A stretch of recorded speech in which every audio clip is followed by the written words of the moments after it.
Here at University Village in Seattle, checking out the iPhone frenzy.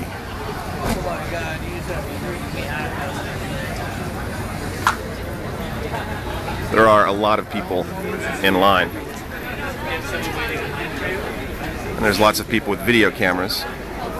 And there's police officers. And security guards.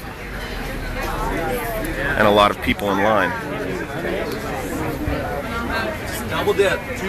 You know, Steve Jobs' other company, Pixar, now part of Disney, knows how to market and open a film to get that big box office weekend on the first release. And I think that's what we're seeing here. We're seeing Hollywood marketing on display in the mobile industry. I've never seen such, I think, broad interest in a mobile phone. You see a lot of young men, that's pretty expected. Some older folks, more females than I would have guessed.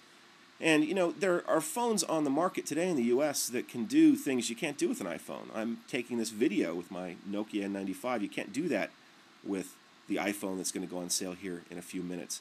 The M-Metrics data shows that most phones out there can send text messages, but about 4 in 10 people do every month. Most phones can browse the web or have some type of browsing experience, but only about 1 out of 10 people do. I think what you see here is you see a deep interest and hunger in that device. We've called them smartphones for many years, but that device that's going to unite us with our ones and zeros. The digital photos we take, the information that we want, the commerce transactions we want to do online, and all that's moving into our pocket.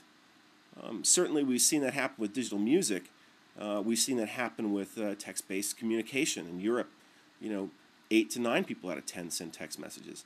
But all we've really seen in the U.S. For the past several years, really since the beginning of the industry, is advertising and marketing around how cheap those calls are going to be, how great our network is.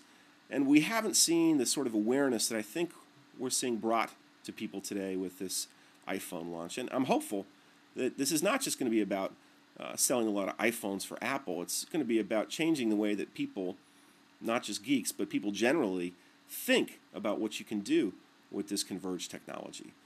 That's my hope anyway. I think I'll get in line and see what happens.